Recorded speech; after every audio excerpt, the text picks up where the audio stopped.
Com relação ao estado de saúde dele, eu não consigo te precisar, uma vez que a aeronáutica não está fornecendo de forma clara as informações da maneira que ele deu a entrada lá, mas nós sabemos que é grave e é de se deduzir que era grave, tendo em vista que ele já foi direto para a intubação, isso é incontestável, e faleceu poucas horas depois. O Carlos, ele já era militar da aeronáutica, ele já havia passado por todos aqueles testes iniciais, ele já se encontrava confinado na aeronáutica há uma semana. E aí era um rapaz que passou por uma série de exames, tanto médicos quanto psicológicos. Era um rapaz que tinha um costume, a rotina dele era muito saudável, ele tinha 1,80 m de altura, ele lutava judô, ele era atleta, ele não consumia álcool, não consumia drogas. Entrou lá saudável e saiu morto. Ele tinha acabado de completar 19 anos de idade, estava com a saúde rígida, ele estava intacto, ele entrou perfeito e saiu morto. O Carlos, ele era um menino muito, não é porque ele era meu sobrinho, não. Era um menino muito carinhoso com todo mundo. Era uma pessoa dedicada, determinada. Ele, desde criança, falava em entrar para as Forças Armadas. Desde criança, ele falava que um dia ele ia vestir a farda da aeronáutica. Desde criança, ele botou isso como objetivo, foco e objetivo, e ele alcançou. Ele lutou e conquistou. Infelizmente, né, a gente fica triste por conta o amor que ele tinha, né? E um dia vestir a farda da aeronáutica e ser banalizado dessa forma, como ocorreu com ele, né? Não teve um amparo de nada e os familiares, a gente busca uma resposta e não teve resposta de ninguém, por enquanto, da parte da aeronáutica, né? E o sonho dele, ele falava, desde criança, tio, um dia eu vou vestir a farda da aeronáutica, um dia eu vou vestir, mãe, eu vou lhe ajudar da melhor forma que eu puder. Então, era o sonho dele, era ajudar a mãe dele e botou isso como objetivo, entrar para a aeronáutica. E ele lutou e conseguiu, né? Infelizmente, num curto prazo, né, de tempo, ele partiu.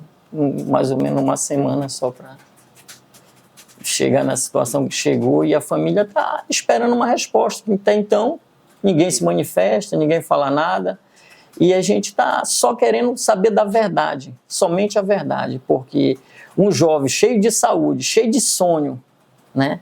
Ele estava com uma apostila lá, que só nesse tempo que ele passou dentro da aeronáutica, ele estudou, ele leu ela 30 vezes, tinha para mais de 100 folhas.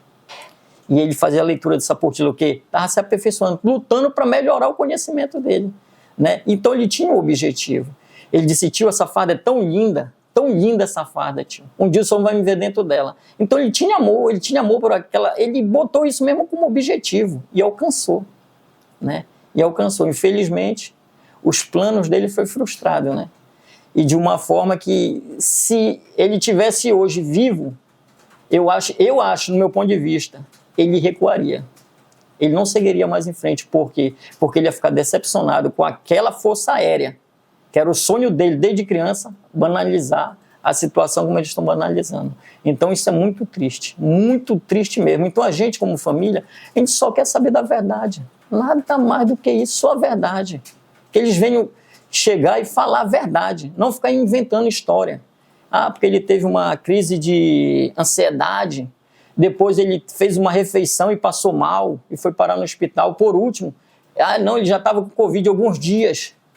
Então, a gente só quer a verdade, só a verdade. E que a verdade venha à tona e que as pessoas responsáveis venham ser punidas e venham ser responsabilizadas pelos atos, né? Porque muitas das vezes, poucas pessoas que eu conversei ali dentro, eles disseram para mim que ele não fazia parte do corpo militar. Eu disse, mas como ele não faz parte do corpo militar? Porque só após a formação que ele vai ser militar. Eu disse, não existe isso, ele está confinado dentro do quartel da aeronáutica. Ele fez todos os exercícios, ele fez todos os exames necessários, ele vestiu farda. Então, para mim, ele é um militar. O meu sobrinho morreu como um militar. Um militar, é isso que é para mim que ele é, um militar, e isso vai até o fim, e a gente pede para as autoridades que venham ver com carinho essa situação toda, que a gente só quer a resposta, só quer a verdade, nada mais do que isso, que eles venham assumir com a responsabilidade deles, porque a gente fica triste, né, com a aeronáutica, né, uma força assim que é, meu pai amado, nacionalmente, né, reconhecida, né, e as pessoas, todo mundo se escondendo, ninguém chega para contar a realidade, o que aconteceu de verdade. Será que é tão difícil falar a verdade? Né? Tão difícil? Então a gente só quer isso, só que eles vêm esclarecer, que alguém possa botar a cara aí no limpo e mostrar para a gente a verdade, somente isso. Porque se esconder é muito fácil. A gente só quer saber da verdade, nada mais do que isso. Ele falou para a mãe dele me passou, né? No dia mesmo que ele passou na prova, ela me ligou. Eu estava viajando. Disse, mano, claro, o Carlos foi aprovado. Disse, glória a Deus, mano. Então foi uma felicidade, porque aquilo ali era o sonho dele. Tá entendendo? Era o sonho dele. Aí ela pegou, me falou tudinho e começou a contar depois do decorrer do dia. Olha, ele vai ficar confinado e tal. Aí vira e mexe, ele fazia uma ligação para ela. Ela me passava. Olha, ele falou que tá assim, assim. Lá tá difícil por conta dos exercícios, que estão muito puxados. Tá entendendo? Os exercícios estão muito puxados. E tem horas que eles tipo assim, era no máximo 5 minutos. Intervalo da refeição. Às vezes não chegava nem 5 minutos. E eu fazer exercício. Nem 5 minutos não dava direito eu fazer exercício. Teve uma situação lá que eles, segundo relataram, né, que botaram todo mundo sentado no sol quente e os cantil com água derramaram a água de todo mundo e passaram em média de 3 horas no sol quente. Era não senhor, se senhor, não senhor, se senhor, isso constantemente até acabar o treinamento, sem beber água, no sol torrante. Então ele passou essas situações para ela, tá entendendo? Coisas que vinham ocorrendo lá dentro, mas ele disse, eu não vou desistir, porque eu vou até o fim, eu não vou desistir, eu entrei, eu vou servir, eu vou passar nessas fases, o que tiver de vir para mim eu vou passar. Então ele estava determinado mesmo, qualquer situação que passava lá dentro, ele passava para a mãe dele, mas dizia, mãe, eu não vou desistir, eu vou até o fim. Infelizmente, foi o fim da vida dele.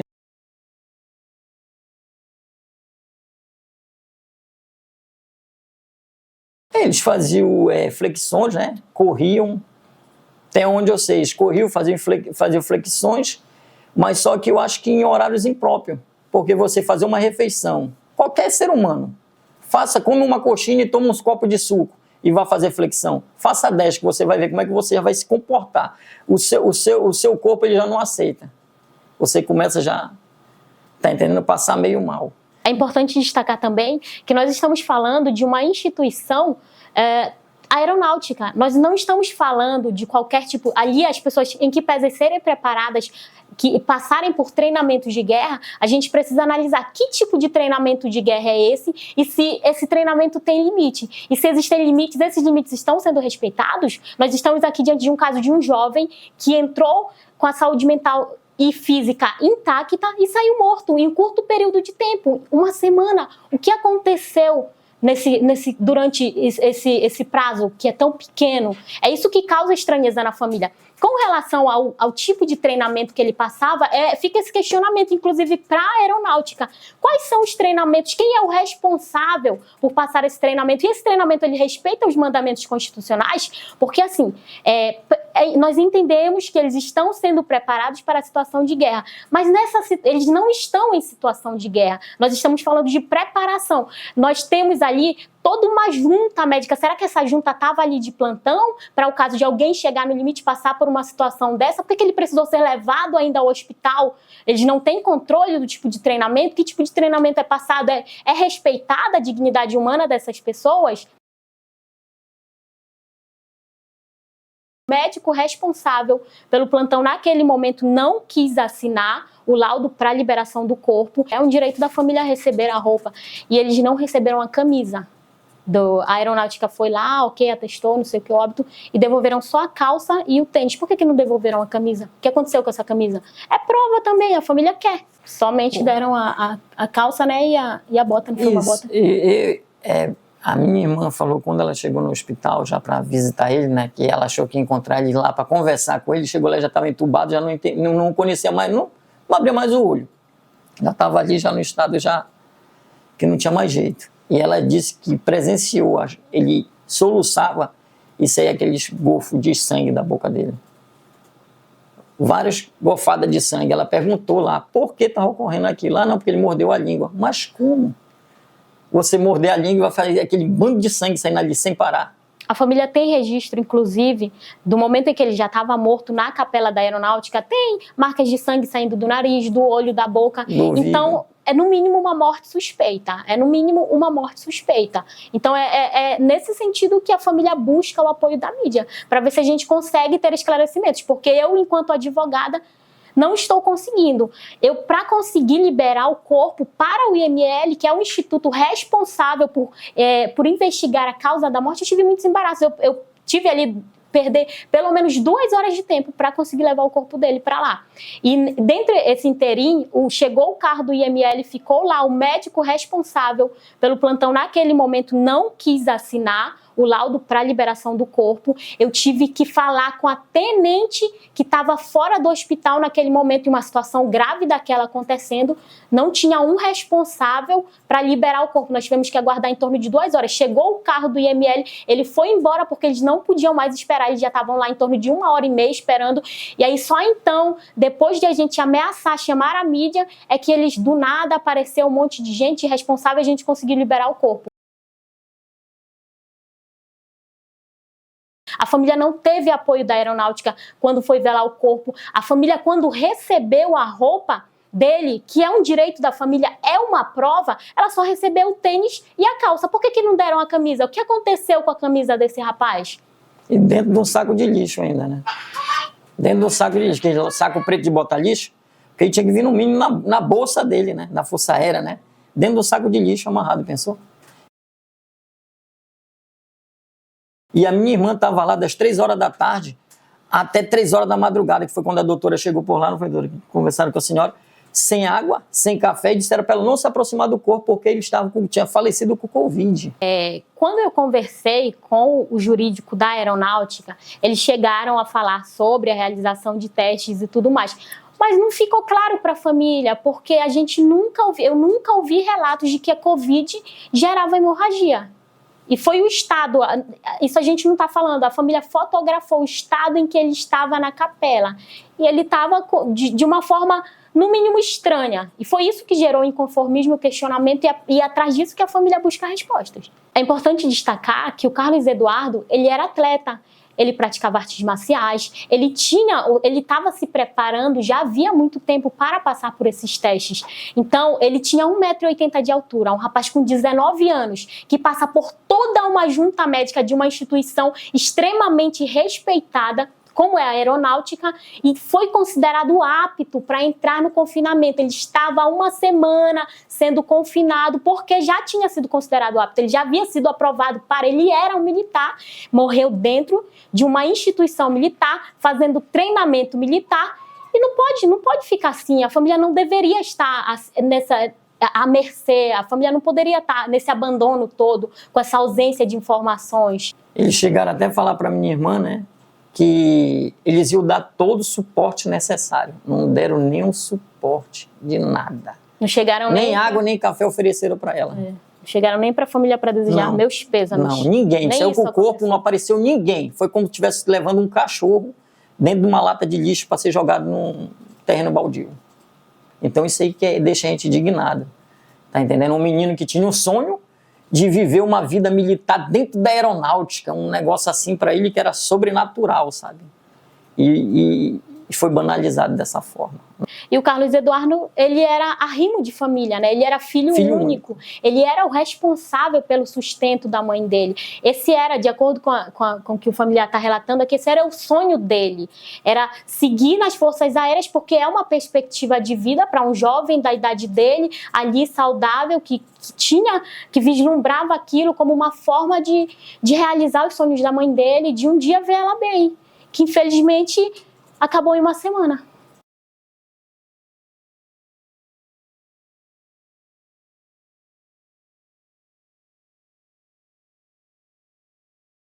Eu sou prima do Carlos Eduardo, a gente cresceu juntos, eu considero ele como um irmão.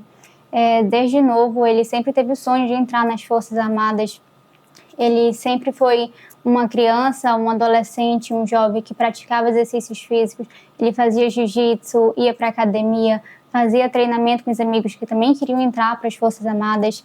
Ele era um rapaz saudável, um rapaz carinhoso. um rapaz que foi convocado para incorporar as fileiras da Força Aérea Brasileira e fazer parte do quadro efetivo. Foi entregue com vida, saudável, e foi devolvido para a gente num saco preto.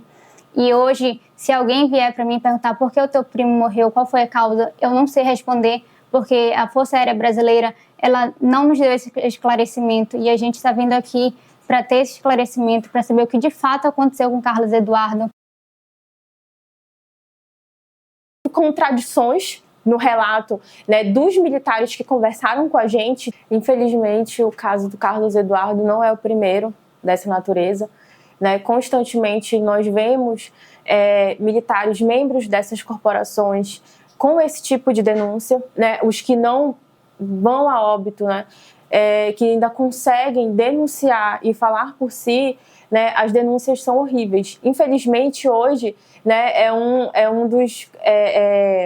são os casos que oneram muito a União, né? Por uma questão totalmente evitável, de não dar esse tipo de tratamento, da corporação não dar esse tipo de tratamento aos seus recrutas, aos seus membros, né? Então é importante, tomando como exemplo esse caso, né, do Carlos Eduardo, um menino tão novo, de 19 anos, é muito comovente, né, ver quanto aquele menino exalava saúde, né, e sair de dentro da corporação dessa maneira.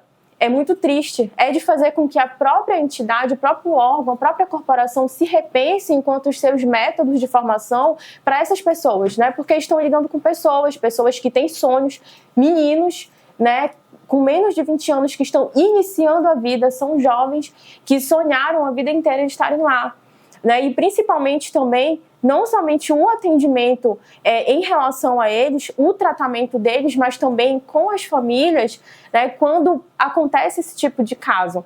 Então, o que a gente conseguiu perceber desde o início nesse caso é que a família estava totalmente desassistida pela corporação, né? Quando o rapaz ingressou no hospital, inclusive para nós, enquanto advogados, houve contradições no relato, né, dos militares que conversaram com a gente, tanto militares que representavam ali o corpo médico da instituição, quanto o que representava o jurídico da instituição, uma série de contradições, e isso desperta mais ainda, né, querer buscar o porquê desse fato ter ocorrido, e também não só essas contradições de como ele ingressou, de como que ele estava, né, que o discurso oficial desses membros da aeronáutica não batem com a própria situação real do que eles falam de como o rapaz ingressou lá no hospital, né? Que falaram pra gente?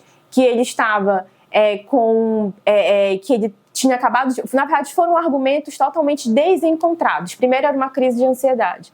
Depois ele passou mal fazendo um treinamento de ordem unida, que pelo que explicaram pra gente é um treinamento super leve, que é basicamente um treinamento de posições. Então, para ele chegar com os sintomas que ele chegou, a ponto de, no laudo médico dele ser atestado uma hemorragia, as informações elas não se encontram aí. Um treinamento de ordem unida resultar numa hemorragia.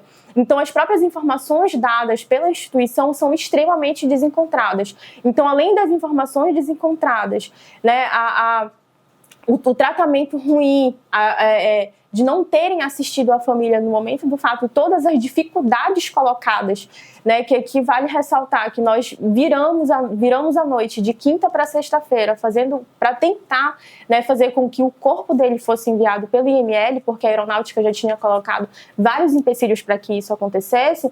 Então, toda essa série de fatos e de acontecimentos nos levam ainda mais a querer saber o que de fato aconteceu com Carlos Eduardo.